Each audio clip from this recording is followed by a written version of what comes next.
Assalamualaikum warahmatullahi wabarakatuh. Waalaikumsalam warahmatullahi wabarakatuh. Bismillahirrahmanirrahim. Alhamdulillahi rabbil alamin. Wassalatu wassalamu ala ashrafil anbiya'i wal mursalin. Sayyidina wa maulana Muhammadin wa ala alihi wa ashabihil mujahidin at-tahirin, amma ba'du. Saudara-saudara kaum muslimin rahimakumullah. Pada pertemuan kali ini kita akan membicarakan riwayat Nabi Adam alaihi salam. Nabi Adam diciptakan oleh Allah dari tanah dan merupakan manusia pertama serta bapa dari seluruh umat manusia. Pada saat Allah hendak menciptakan Nabi Adam, Allah berkata kepada malaikat, "Inni ja'ilun fil ardi khalifah." Aku akan menjadikan seorang khalifah di permukaan bumi. Malaikat dengan nada sedikit protes berkata, "Ataj'alu fiha may yufsidu fiha wa yasfiku ad-dima wa nahnu nusabbihu bihamdik wa nuqaddisu lak." Tuhan, apa perlunya engkau ciptakan seorang khalifah di permukaan bumi? Kelak kalau mereka berkembang biak, kerjanya hanya akan melakukan kerusakan, menumpahkan darah, saling bermusuhan satu sama lain. Sedangkan kami, kata malaikat, sudah cukup bertasbih memuji kebesaranmu. Allah kemudian menjawab, "Inni a'lamu ma la ta'lamun." Aku lebih tahu tentang apa yang kalian semua tidak mengetahuinya.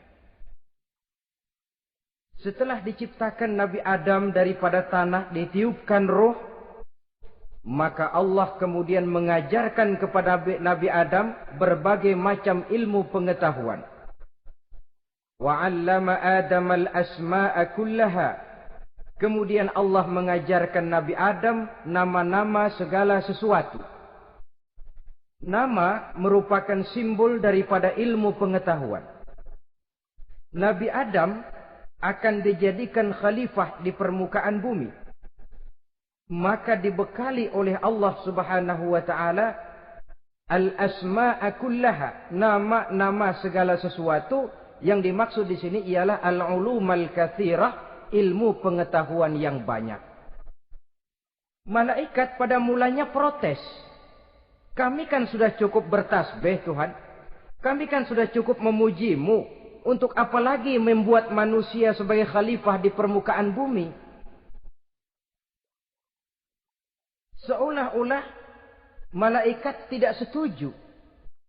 Allah yang maha tahu rahasia segala sesuatu memberikan vonis, aku lebih tahu tentang apa yang kalian semua tidak tahu. Oleh karena Nabi Adam dipersiapkan untuk menjadi seorang khalifah di permukaan bumi, maka dibekali oleh Allah dengan ilmu pengetahuan. Begitu Nabi Adam dan begitu kita. Karena bukan cuma Nabi Adam, kita pun oleh Allah dijadikan sebagai khalifah-khalifah di permukaan bumi ini. Yang nilai kekhalifahan kita bergantung kepada kondisi kita masing-masing. Ada orang yang menjadi khalifah level internasional, menjadi pemimpin dunia Islam. Ada orang menjadi khalifah level nasional saja. Ada khalifah tingkat kota saja, ada khalifah tingkat kecamatan, ada khalifah tingkat RW, RT, sekurang-kurangnya khalifah untuk tingkat rumah tangga masing-masing. Nah, tanpa membekali diri dengan ilmu pengetahuan, jangan berharap kita akan bisa melaksanakan tugas sebagai khalifah di permukaan bumi ini. Apapun saja, Nabi mengajarkan, man aradad dunya fa'alaihi bil ilmi, wa man aradal akhirata fa'alaihi bil ilmi, wa man aradahuma fa'alaihi bil ilmi. Siapa yang menginginkan dunia harus dengan ilmu. Yang menginginkan akhirat juga harus dengan ilmu. Yang menginginkan dunia akhirat juga harus dengan ilmunya. Tanpa dasar ilmu, maka manusia tidak akan bisa menjalankan tugas kekhalifahan. Setelah diajarkan Adam nama segala sesuatu, dikonfrontir, dihadapkan dengan malaikat. Malaikat, kalau tadi kamu bilang buat apa perlunya menciptakan khalifah? Nih bentuknya. Adam. Sekarang malaikat, coba kamu sebutkan nama segala sesuatu ini yang ada di sini ini. Malaikat berkata, Subhanaka la ilma lana illa ma 'allamtana. Ya Allah, kami tidak punya ilmu, kami tidak tahu semua itu kecuali apa yang telah Engkau ajarkan kepada kami. Kalau kamu tidak sanggup, Adam, sebutkan nama-nama semua itu. Adam menyebutkannya dengan lancar. Ketika itulah Allah memerintahkan malaikat untuk sujud kepada Nabi Adam alaihi salam. Sujud di sini bukan sujudul ibadah. Sebab sujud ibadah kepada yang selain Allah haram. Tapi sujud di sini sujudut tawadhu' i'tirafan bifadli Adam. Sujud merendahkan diri sebagai pengakuan terhadap keutamaan dan kelebihan Nabi Adam.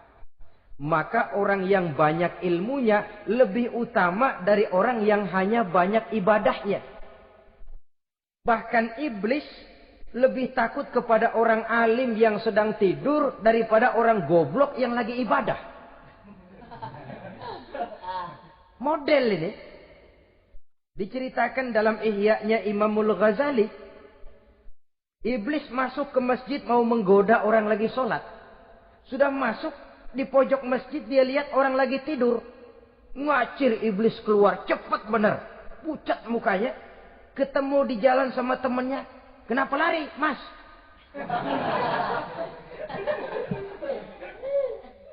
Kata temannya, saya mau goda orang sholat. Lalu tiba-tiba di pojok masjid saya lihat ada orang lagi tidur. Saya takut betul sama itu orang. Lari saya keluar. Loh, sama yang sembahyang sampean nggak takut, kok sama yang tidur takut bagaimana? Yang tidur itu orang alim. Yang lagi sembahyang itu orang goblok. Oh, godain orang goblok, saya colek juga dia lupa sembahyang. Tapi orang alim ini saya takut betul. Lah kalau diukur dengan malaikat waktu itu Nabi Adam, ibadahnya lebih banyak malaikat, jelas. Sudah bertasbih, sudah bertahmid malaikat. Nabi Adam baru diciptakan. Tapi kenapa Allah perintah malaikat sujud kepada Adam? I'tirafan bifadli Adam. Keutamaan Nabi Adam. Pantas untuk diserahi tugas sebagai khalifah mengatur kehidupan di muka bumi. Kalau malaikat yang jadi khalifah di dunia ini, nggak rame dunia.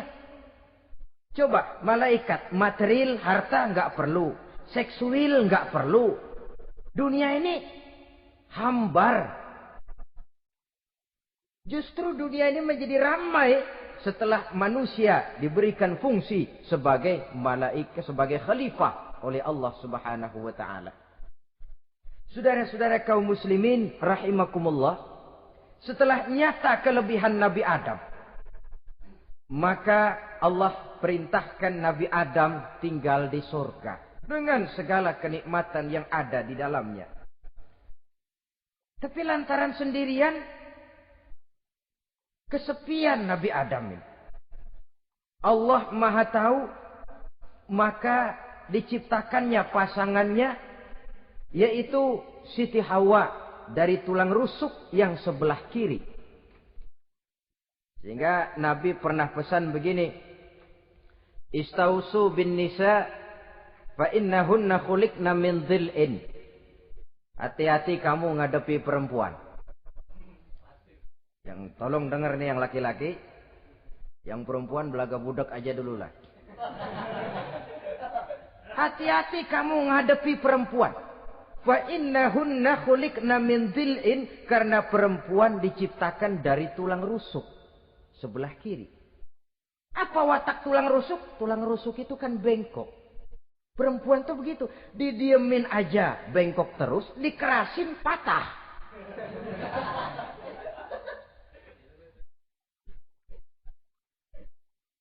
Saudara-saudara, di sini kita ambil satu hikmah bahwa ternyata yang bikin hidup terasa enak karena di sekitar kita banyak orang lain. Bodoh manusia kalau dia merasa bisa hidup sendirian. Tinggal di tengah kampung tapi gayanya gaya orang tidak mau kenal dan tidak mau tahu sama tetangga. Jangankan di dunia, di sorga saja Nabi Adam karena sendiri kesepian. Apa saudara mau tinggal di Jakarta? Apa saja di Jakarta, sudahlah milik saudara. Hotel Indonesia dikasih saudara. Hotel Borobudur punya saudara. Monas buntel bawa pulang.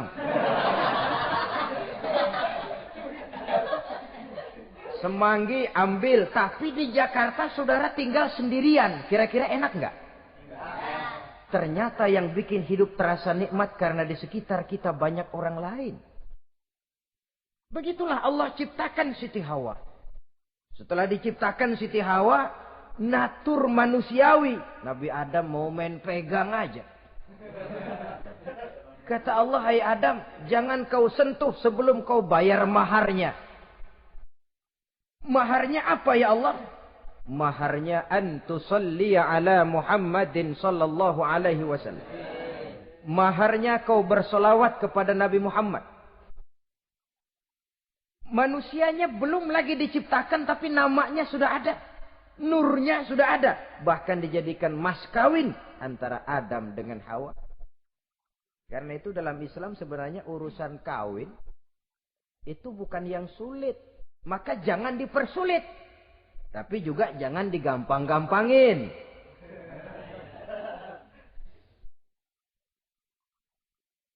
Artinya yang namanya mahar ini walaupun cuma sebentuk cincin besi kalau orang sangat tidak mampu.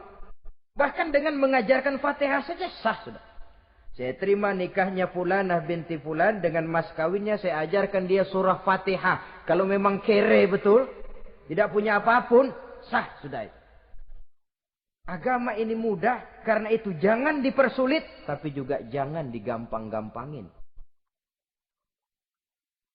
Setelah itu Allah memerintahkan, ya Adam uskun anta wa zawjukal jannah. Hai Adam, kau dan istrimu tinggallah dalam surga. Wa kula minha ragadan haitsu syi'tuma. Segala makanan yang ada di dalamnya boleh kau makan. Pakaian yang aneka warna boleh kau pakai. Nikmati seluruh fasilitas yang ada di surga ini. Cuma atuk aja Adam. Yang lain boleh dah. Mau ngapa pakai atuk aja jangan. La taqraba hadhihi syajarah. Jangan kamu dekati pohon khuldi itu. Dekat saja jangan. Apalagi sampai metik. Jangan Adam. Saudara, ma'asyiral muslimin, itulah watak manusia. Kalau ada 10 persoalan, yang 9 boleh, yang 1 tidak boleh, yang tidak boleh yang bikin dia penasaran. Gua pengen tahu ngapa kagak boleh sih. Timbul penasaran. Apalagi iblis selalu berusaha. Sebab pada waktu malaikat disuruh sujud, semuanya sujud kepada Adam. Iblis tidak mau sujud. Tuhan tegur. Iblis, kenapa kamu tidak mau sujud? Mana mungkin Tuhan. Saya kan dibikin dari api, kata iblis. Adam dari tanah. Unsur api lebih mulia dari unsur tanah. Masa saya harus tunduk kepada Nabi Adam? Gengsi dong. Adam kan anak kemarin sore, baru dibikin. Masa saya harus tunduk kepada orang yang macam itu? Ini kan perintah aku iblis. Kalau kau tidak mau tunduk, keluar dari sorga ini. Terusir iblis dari sorga karena kesombongannya tidak mau sujud kepada Adam. Nah, logika, kalau udah di sorga aja sombong diusir, apalagi yang masih tinggal di pinggir kali sombong.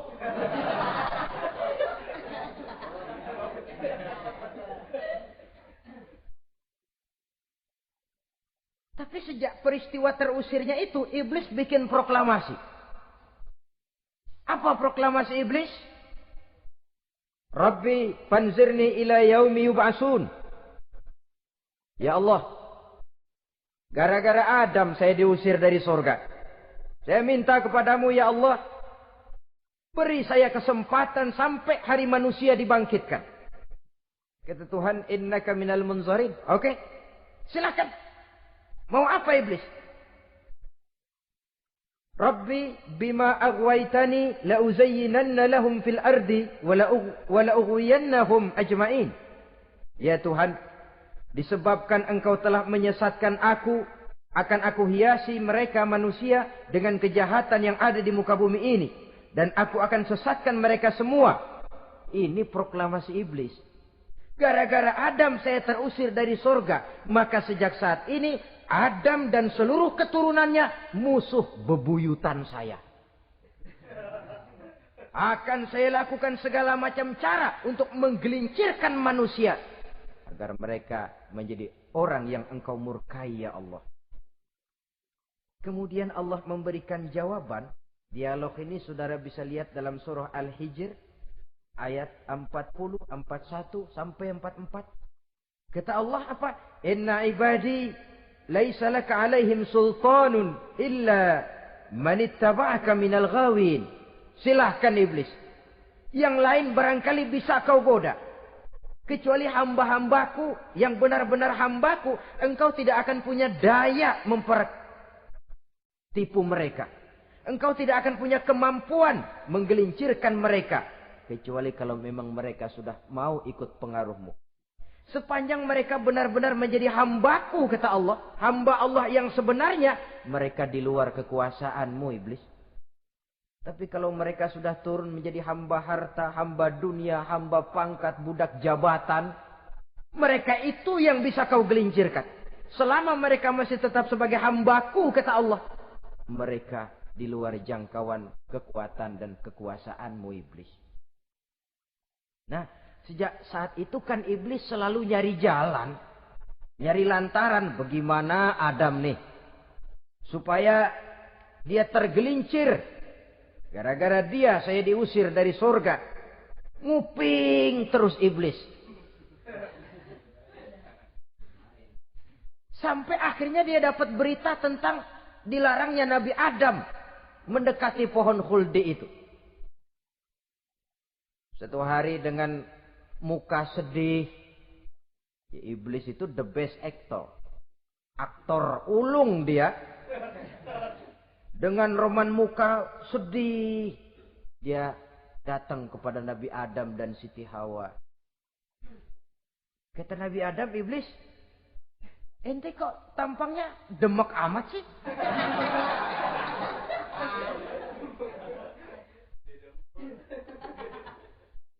Kenapa begitu sedih?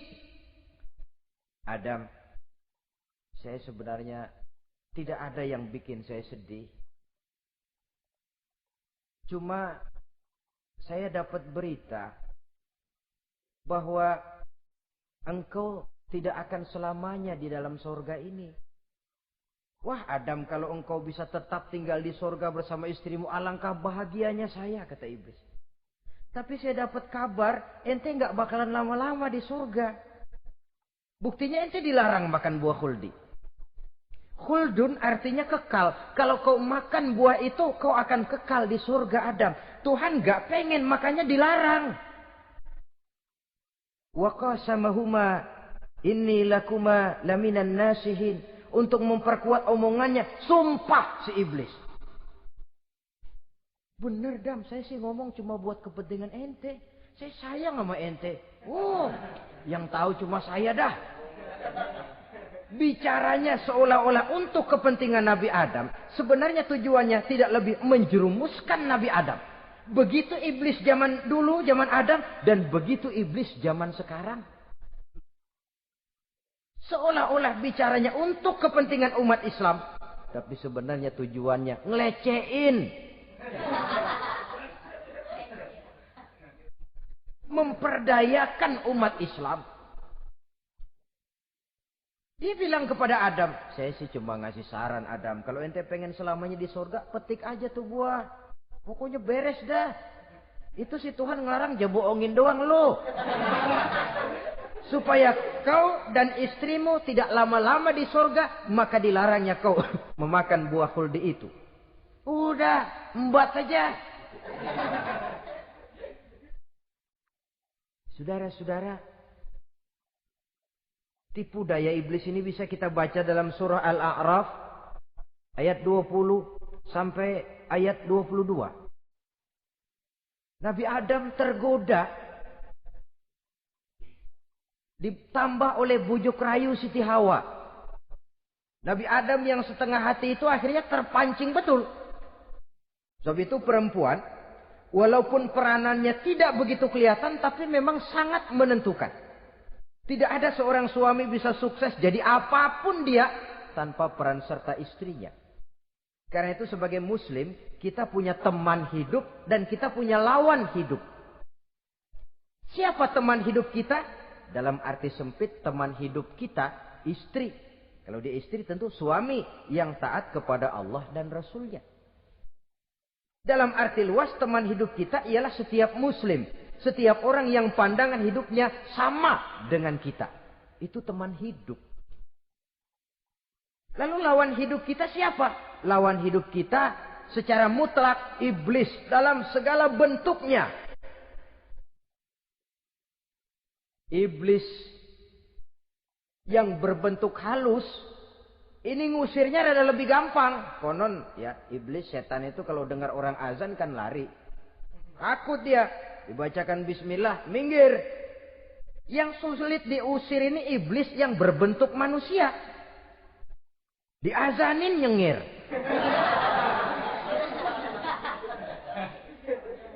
Gawat ini. Saudara-saudara, ini musuh dalam artian mutlak. Sedangkan musuh dalam artian ideologis, setiap orang yang pandangan hidupnya tidak sama dengan kita. Bahasa langsungnya, setiap orang di luar Islam. Secara ideologis. Ya. Adapun secara manusiawi, kita tetap toleransi, saling menghormati, setuju dalam perbedaan pendapat. Kembali kepada prinsip, lakum dinukum. Kewajiban saling menghormati sesama manusia. Tapi secara ideologis tidak ada kompromi. Begitulah Nabi Adam tergoda. Dan begitulah iblis selalu menggoda keturunan-keturunan Nabi Adam. Sampai kepada kita sekarang ini. Tiap kali kita hendak melakukan berbagai kebaikan, iblis ini mulai bisik, kasar, kusuk, kesek. Saudara tadi dari rumah mau berangkat niat dengerin ceramah macam ini. Apa dikira iblis enggak? Wah, gatal iblis. Kata iblis, alah jangan bertingkah lah dengerin ceramah. Ceramah mah urusan 70 ke atas. Ente masih muda. Berjuang kita. Jihad, bismillah. Tidak, saya mau dengar ceramah. Berangkat kita ke tempat ini. Sampai di sini apa dikira iblis diam? Enggak. Dia bisikin lagi. Iya. Lo hadir ke sono dah. Cuma nyampe sono. Ngomong aja ngomong dah. Ustadz mah jangan didengerin. Ngomong aja udah. Perang lagi jihad. Saya nggak mau ngomong. Mau dengerin betul-betul. Kata iblis, iya lo dengerin dah. Jangan ngomong. Cuman pules.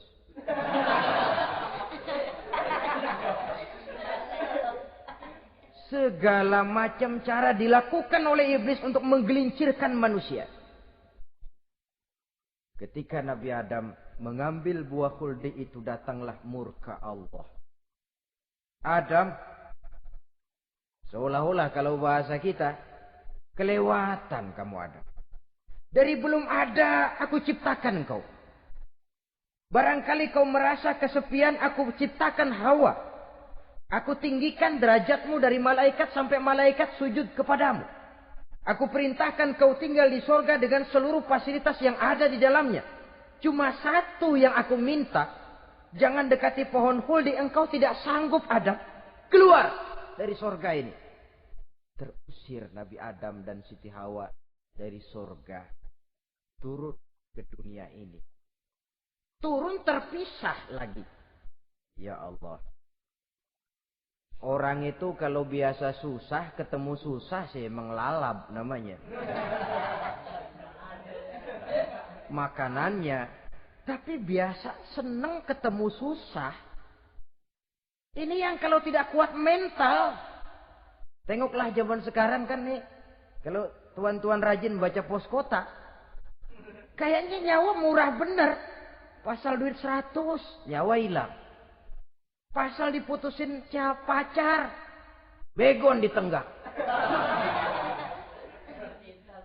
Gantung diri pakai tali plastik. Murah betul kelihatannya jiwa itu. Sehingga pantas kalau Nabi pernah katakan irhamu salasatan minan nas. Sayangilah 3 macam manusia. Pertama, azizan zalla. Orang mulia yang jatuh hina. Pejabat tinggi kalau pensiun kesian bener. Ya Allah. Udah nggak ada yang ngasih hormat, tanda tangan nggak laku. Azizan zalla. Orang mulia yang jatuh hina. Yang kedua, ghaniyan qad iftaqara. Orang kaya jatuh miskin. Dari hidup serba ada jatuh melarat. Yang ketiga, faqihan yal'abu bihil juhal.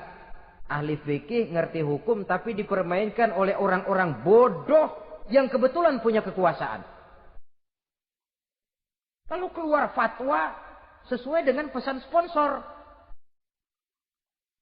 Yang halal bisa jadi haram, yang haram dibikin remeng-remeng. Ahli fikih dipermainkan oleh orang bodoh. Kasihan betul. Terpisah Adam dengan Hawa ini. Adapun Nabi Adam turun menyesal dengan seluruh kesalahannya. Sujud, taubat, menangis. Menurut riwayat 300 tahun beliau sujud. Seraya membaca Rabbana zalamna anfusana wa illam taghfir lana wa tarhamna lanakunanna minal khasirin. Ini doanya Nabi Adam. Ya Allah, kami telah zalim kepada diri kami sendiri. Andai kata engkau tidak kasihan, tidak memberikan ampun kepada dosa yang kami lakukan, sungguh kami termasuk ke dalam golongan orang-orang yang rugi. Ini yang dibaca Nabi Adam dalam taubatnya.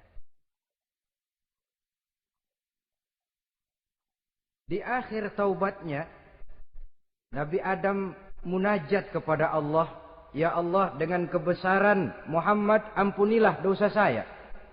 Allah tegur, kaifa araftahu ya Adam walam akhluqhu.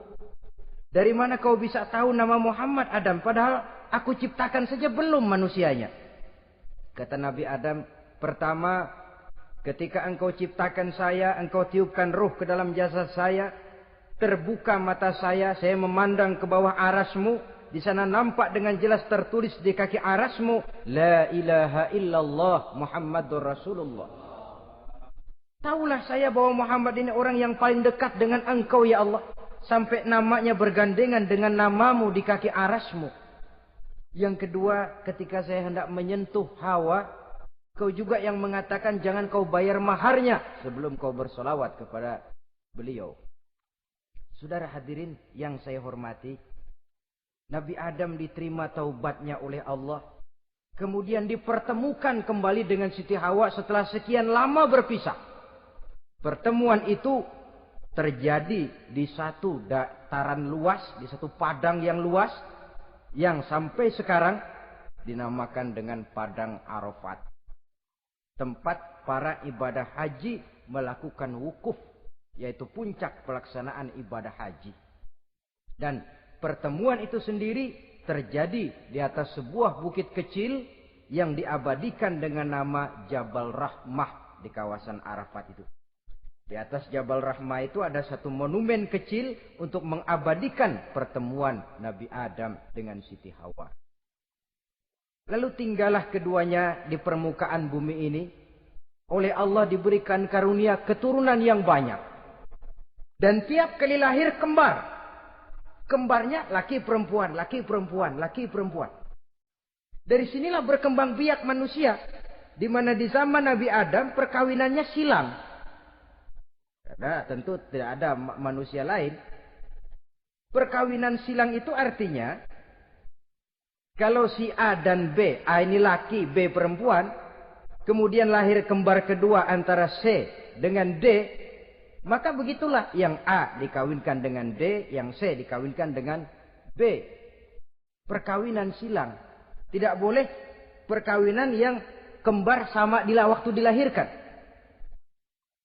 Nah, di antara putra-putra Nabi Adam yang kemudian juga membuat sejarah, yaitu Habil dan Qabil. Habil, saudara kembarnya namanya Labuda, perempuan. Qabil, saudara perempuannya Iklima. Menurut hukum perkawinan waktu itu harus silang. Habil harus kawin dengan Iklima dan Qabil harus kawin dengan Labuda. Tapi Qabil protes.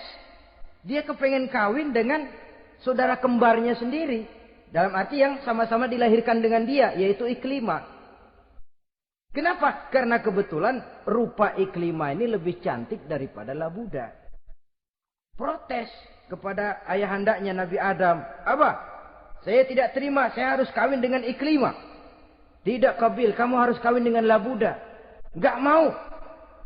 Kenapa dengan Labuda? Kurang kece.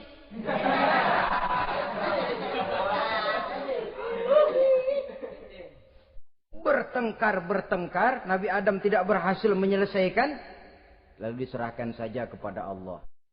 Kata Allah begini saja, bikin korban, kamu berdua, Habil, Qabil. Siapa yang korbannya aku terima, dia boleh kawin sama Iklima. Ternyata korban yang diterima adalah korbannya Habil. Jadilah Habil kawin dengan Iklima, tapi Qabil tidak puas. Dendam kesumatnya timbul, iblis ngilikin. Resek. Akhirnya dibunuh saudaranya Habil ini. Inilah sejarah pembunuhan pertama dalam kehidupan manusia. Qabil membunuh Habil. Habis dibunuh bingung. Bagaimana naruhnya ini mayat? Allah lalu memberikan petunjuk. Dalam Al-Maidah ayat 31 itu dijelaskan. Ada burung gagak berantem sama burung. Yang satu mati. Nah, oleh yang masih hidup, tanah ini dicakar-cakar sama kakinya dan sama paruhnya. Sehingga berbentuk lubang, bangkai saudaranya itu dimasukin ke lubang itu lalu diuruk lagi pakai tanah. Oleh cakar kakinya dan paruhnya itu. Sehingga Qabil, cara ini bisa. Itulah sejarah penguburan pertama dalam perkembangan manusia. Oleh karena itu, Nabi memberikan penjelasan, man sanna sunnatan hasanatan falahu ajruha wa ajru man amila biha wa fi riwayatin wa ajru man tabi'aha. Siapa orang yang melakukan satu kebajikan, dia akan mendapat pahala dan pahala dari orang-orang yang mengikuti kebaikannya. Misalnya saudara membentuk pengajian. Ramai pengajian saudara. 1000 orang yang datang ngaji. 1000 orang saudara dapat pahala. Sponsor kebaikan. Sebaliknya. Wa man sanna sunnatan sayyi'atan. Falahu ismuha wa ismu man amila biha. Wa ismu man tabi'aha. Siapa yang memulai suatu kejahatan. Dia akan mendapat dosa. Dan dosa dari orang-orang yang melakukan atau mengikuti kejahatannya. Umpamanya saudara mengadakan pesta.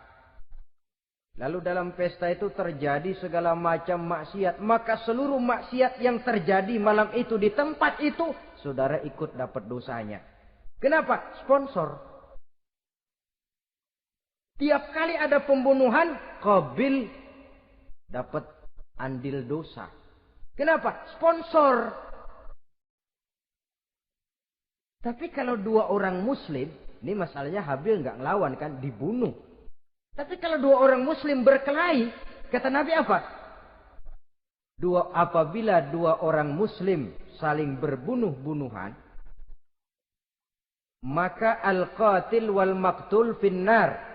Baik yang membunuh ataupun yang dibunuh, dua-duanya neraka. Sahabat heran, ya Rasul, kalau yang ngebunuh masuk neraka pantas, tapi ini yang dibunuh kenapa neraka juga? Soalnya sama-sama niat, cuman keduluan aja. Itu kan masalahnya. Andai kata dia nggak terbunuh, dia yang akan membunuh.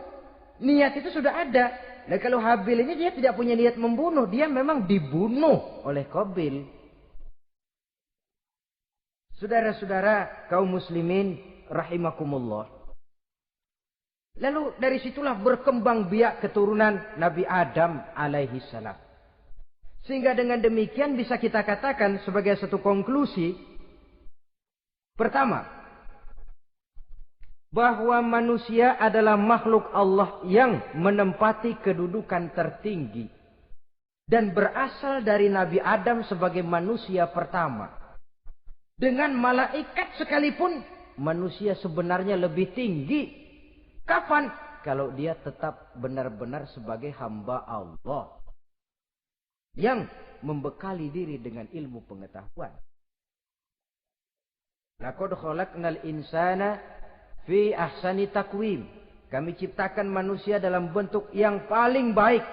Dan ketinggian manusia itu tidak ditentukan oleh bahan-bahan dari mana manusia diciptakan. Tapi ditentukan oleh adanya roh yang ditiupkan ke dalam jasadnya. Dan kemampuan yang ditimbulkan oleh nilai-nilai rohaniah tadi. Kalau secara biologis kita ini semua bahannya sama. Dari saripati mak tanah yang menghasilkan buah yang dimakan oleh mak bapak kita. Membentuk hormon, menghasilkan sperma. Terjadi kerjasama yang baik antara ibu dan bapak. Sehingga kemudian melahirkan kita ke alam dunia ini. Secara biologis bahan kita sama. Dan tidak itu yang menentukan ketinggian manusia. Walaupun keturunan juga mempengaruhi. Sebab sekarang ada istilah ramai orang bicara bayi tabung. Dan majelis ulama sudah memberikan fatwa kalau spermanya itu berasal dari sang bapak, tidak jadi masalah. Tapi kalau dari orang lain, haram. Yang lebih celaka lagi di negara maju, tidak lewat proses alam rahim.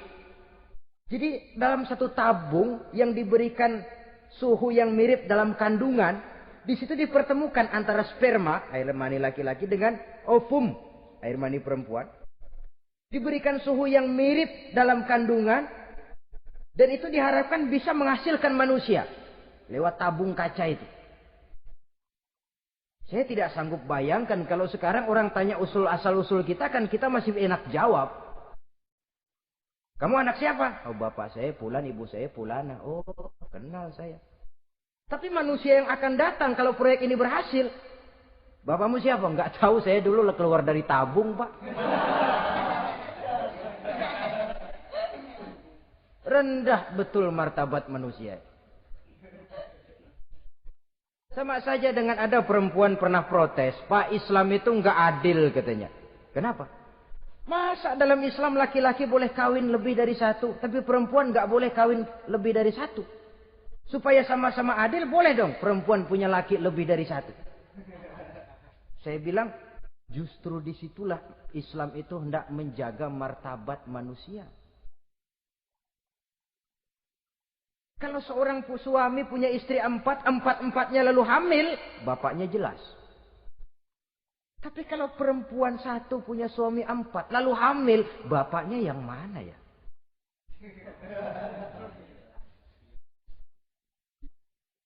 Rendah martabat manusia. Ketika si bayi lahir, ibunya lihat, ini jidatnya kayak si A ini. Sudah ini anakmu saja nih, jidatnya jidat kamu. Kata antar dulu jidat saya, tapi kuping B ini nggak mau saya. Terkatung-katung si anak tanpa tahu kemana dia mesti manggil bapak. Ibu daftarin anak ke sekolah, Pak Guru tanya lagi, ini bin siapa Bu? Bingung lah, udah tulis Bu, bin rame-rame.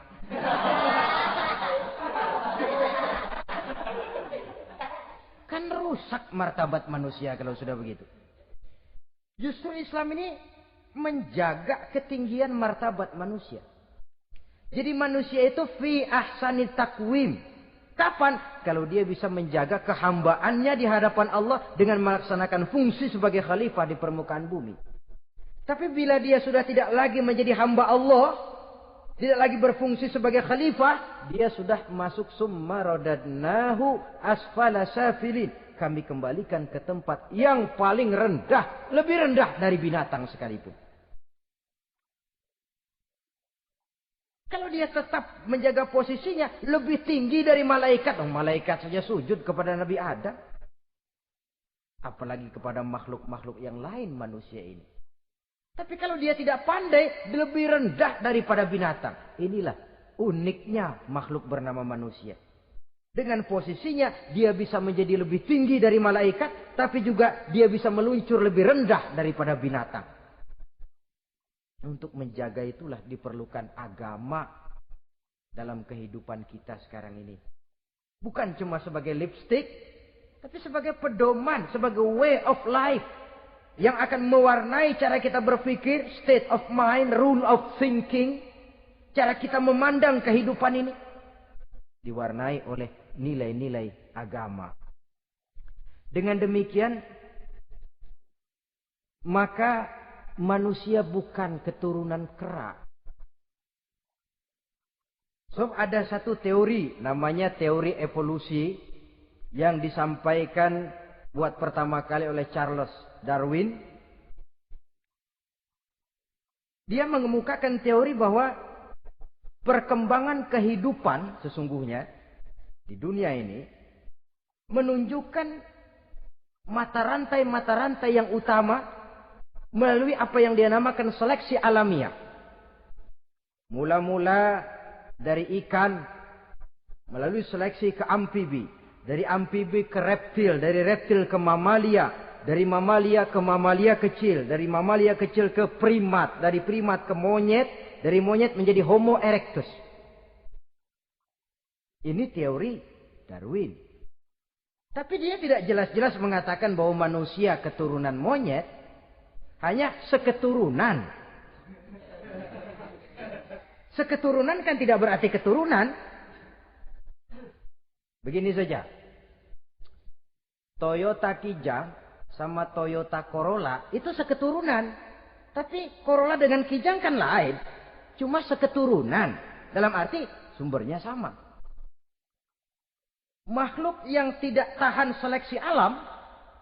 Oleh udara yang sangat dingin, perkembangan cuaca yang sangat panas, gempa bumi dan sebagainya. Seleksi alam dia namakan. Hilang, musnah dari peredaran. Seperti ada binatang raksasa itu, dinosaurus. Sekarang kan cuma tinggal dongeng saja. Tinggal nama atau kerangka. Itu oleh seleksi alam dia nggak lulus. Hilang. Yang bertahan, yang lulus seleksi alam. Manusia walaupun kecil yang lulus seleksi alam ini. Biar dihantam gempa bumi, angin topan, tetap aja ngejedok.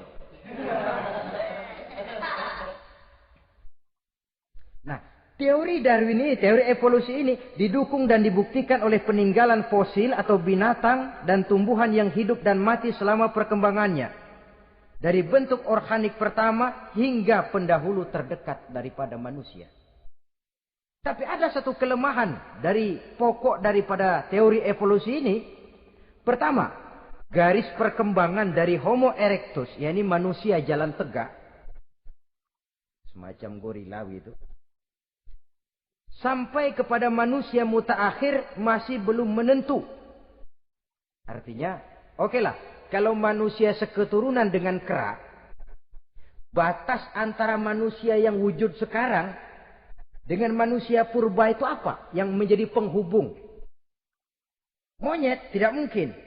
Ini dianggap mata rantai yang hilang. Missing link namanya dalam istilah ilmiahnya. Dan ini masih dicari sampai sekarang. Kalau pendahulu terdekat manusia mutaakhir ini manusia purba. Katakan Homo erectus. Manusia jalan tegak. Lalu generasi sudah itu sebelum berbentuk manusia apa? Ternyata sampai sekarang masih ada missing link. Mata rantai yang hilang. Lalu yang kedua, teori evolusi berhenti kepada manusia mutaakhir. Kalau memang kita manusia sekarang ini hasil evolusi, tentu kita akan terus berevolusi lagi. Dan akan jadi apa kita nanti? Ternyata sudah ribuan tahun manusia tetap manusia begini-begini aja. Tidak berevolusi kita ini. Apa lalu matanya jadi cuma satu di tengah? Hasil evolusi? Kan tidak. Tidak berevolusi. Jadi kembali kepada Quran. Manusia pertama adalah Nabi Adam. Dan manusia-manusia berikutnya keturunan daripada Nabi Adam. Dan bukan hasil evolusi daripada monyet. Juga tidak akan berevolusi kemana-mana. Kalau demikian benarkah teori evolusi? Untuk mengatakan mutlak benar bukan wewenang kita. Untuk mengatakan salah total juga kebenaran ilmu adalah relatif sebagai relatifnya daya pikir manusia. Di samping dia harus membuktikan kebenarannya, maka kebenaran ilmiah adalah kebenaran yang relatif dan temporer. Contoh kecil saja. Dulu orang berteori bahwa bagian yang terkecil dari suatu benda namanya molekul. Kan begitu? Molekul ini nggak bisa dibagi-bagi. Bagian yang paling kecil dari suatu benda namanya molekul. Ilmu terus berkembang. Ternyata molekul sebenarnya terdiri daripada atom. Atom itulah bagian terkecil dari suatu benda yang nggak bisa dibagi-bagi lagi. Nah, berubah sudah teori pertama. Tidak jadi molekul sekarang, atom. Belakangan rupanya atom masih tersusun dari partikel-partikel. Partikel inilah bagian yang terkecil dari satu benda. Berubah lagi sudah. Dan tidak mustahil akan ada penemuan bahwa partikel pun masih bisa dibagi-bagi lagi. Begitu juga dengan teori evolusi ini. Sehingga beberapa ahli semacam Dr. Charles Oxnard, Dr. Jane Paul Hallett dari Chicago dan California, mereka sudah membantah teori evolusi ini. Namun masalah paling pokok dari kita ialah kita diciptakan oleh Allah berasal dari Nabi Adam alaihi salam. Nabi Adam diciptakan dari tanah. Dan kita bukan hasil dari evolusi, juga tidak akan berevolusi. Nah, lalu kepada makhluk bernama manusia diberikan fungsi sebagai khalifah di permukaan bumi ini. Ini yang dulunya malaikat protes. Sebagai khalifah, tugas kita apa? Khalifah Allah di muka bumi. Menerjemahkan sifat Allah sesuai dengan batas-batas kemanusiaan kita. Allah Maha Pengasih. Berusahalah kita pengasih kepada makhluk sesuai dengan batasan manusiawi kita. Allah Maha Menolong. Ringan tanganlah kita menolong orang yang memerlukan sesuai dengan batas kemampuan kita. Fungsi khalifah. Untuk bisa berfungsi sebagai khalifah secara baik, kita harus mempunyai modal yang dinamakan ilmu pengetahuan. Dan Islam sangat menggalakkan itu. Jauh dulu 14 abad yang lalu, dari desa kecil yang bernama Mekah yang peta belum muat, orang di dunia belum kenal, sudah keluar seruan utlubil ilma walau bisin, tuntutlah ilmu walaupun di negeri Cina. Ngomong Cina di Mekah.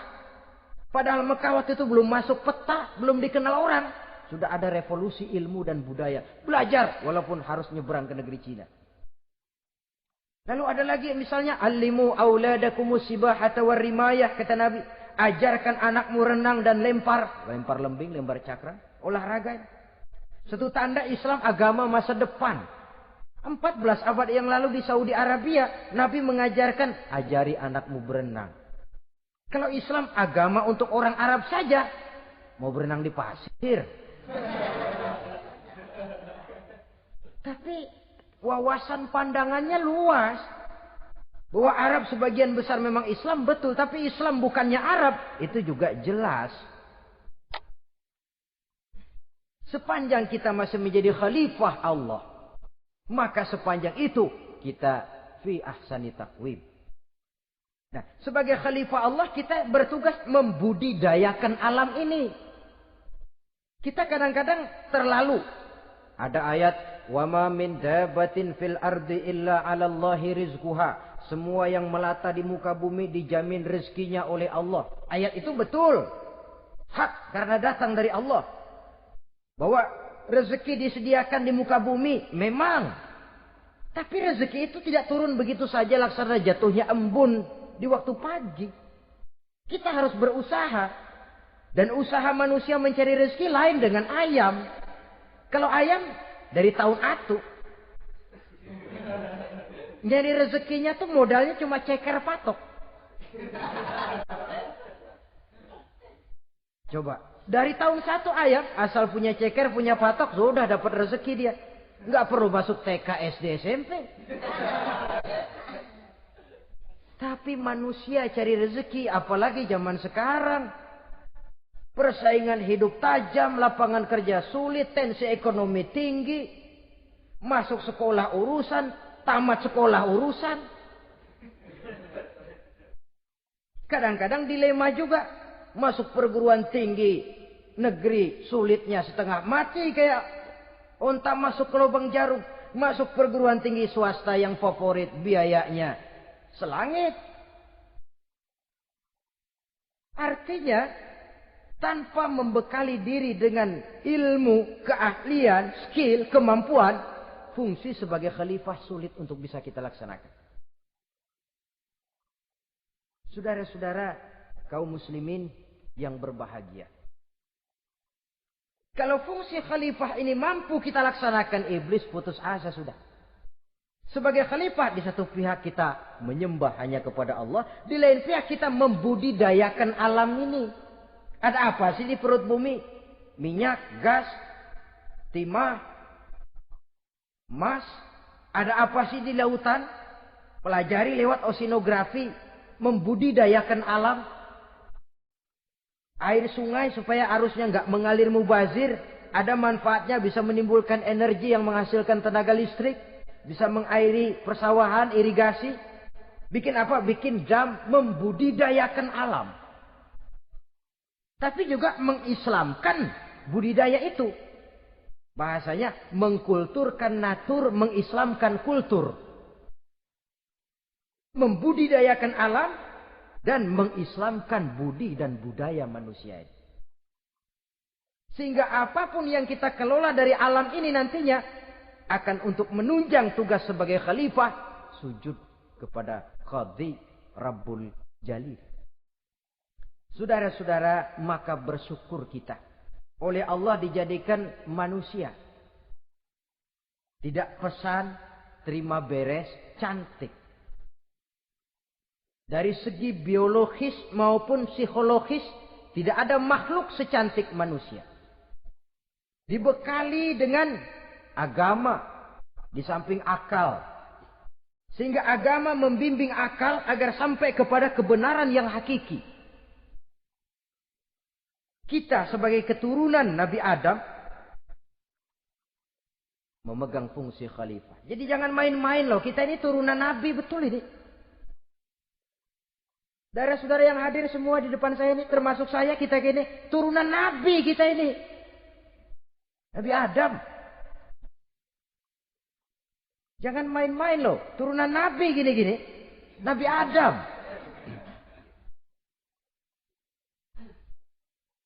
Sayang kalau posisi yang tinggi kita tidak melaksanakan fungsi yang tinggi. Sayang betul. Sebab itu manusia harus adil kepada dirinya. Dalam arti menjaga diri dari sesuatu yang bisa menghancurkan ketinggiannya dalam pandangan Allah.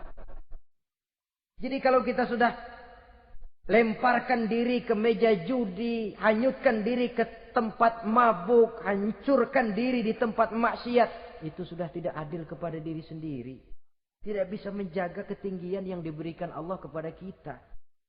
Dikasih baju bersih, dicemplungin di comberan, diinjek-injek lagi. Kita ini diciptakan fi ahsani taqwim. Masa mau turun berbuat seperti binatang, itu makhluk rendah? Masa mau mengikuti tipu dayanya iblis, dia sudah proklamasikan bahwa itu musuh bebuyutan kita? Innahu lakum aduwwum mubin. Setan musuhmu yang jelas dalam segala bentuknya. Saudara-saudara, untuk berfungsi sebagai khalifah ini sekali lagi, bekali diri dengan ilmu pengetahuan. Dan ilmu itu di zaman kita sekarang tentu kalau Nabi Adam diajari langsung oleh Allah wa 'allama Adam al-asma'a kullaha. Lah kalau kita mau nunggu Tuhan ngajarin, geblek terus. Ya tidak mustahil Allah memberikan ilmu yang disebut ilmu laduni ya. Transfer. Langsung Allah memberikan kepada seorang hamba, membukakan pintu hatinya. Tapi bukan potongan kayak kita yang dapat ilmu laduni macam begitu. Satu contoh. Menurut ceritanya, Hadratus Syekh Kiai Hasyim Asy'ari itu kan ngaji beliau kepada Kiai Khalil Bangkalan, Madura. Kiai Khalil nih Bali. 2 tahun. Berguru di sana enggak diajarin apa-apa. Cuma kalau pagi nyari rumput. Tiap hari 2 tahun akhirnya Hadratus Syekh bilang, Kiai, saya kapan diajari? Sudah Hasyim, kau pulang saja. Insya Allah kau alim. Itu aja pulang jadi orang alim. Ya di samping terus beliau belajar ke Mekah.